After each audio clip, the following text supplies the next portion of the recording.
In late 2024, early 2025, I was kind of scammed out of about $15,000. Hi, my name is Mark. Welcome to things that I've learned from the science of decision making that are just broadly useful in everyday life. And by the way, if you like this sort of stuff, please like this reel, please share it, please send it to other people, and follow me for more videos like this. Okay, so here's what happened and the reason why I got scammed. Today we're going to talk about something called the Gell-Mann amnesia effect. Maybe it's Gell-Mann, I'm not actually sure. Because this effect goes a long way in explaining why I got scammed, but also why we trust AI, why it's hard for us to tell what's right and what's wrong in the newspaper. The story goes something like this. Murray Gell-Mann is a physicist, and he noticed something which he told to his friend Michael Crichton, like the Michael Crichton who wrote Jurassic Park. Gell-Mann noticed that when he was reading an article about physics, something that he has a Nobel Prize in, he could spot all of the errors in the article, all the backwards reasoning. Then, the minute he turned the page to something that he wasn't an expert in, like foreign policy, he'd take everything in that article at face value. Articles in the same newspaper that when it was reporting on physics, he could see the mistakes and he was blind to those mistakes when it came to things like foreign policy. Gell-Mann wasn't arrogant enough to give this effect his own name. Michael Crichton actually did that in a speech they gave in 2002.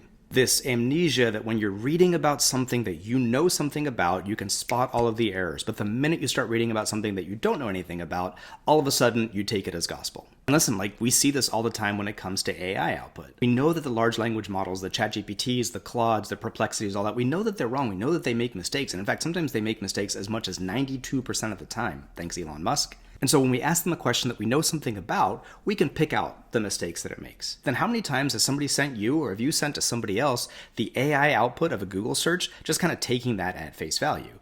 Again, then we know that ChatGPT makes mistakes, and we see those mistakes when it's stuff that we know about. The minute it's something that we don't actually know about, we just take its output at face value. And that's part of why I'm $15,000 poor. Starting this coaching business, one of the things that I had no idea about is how to get clients. Client acquisition is a whole thing. It's a whole field.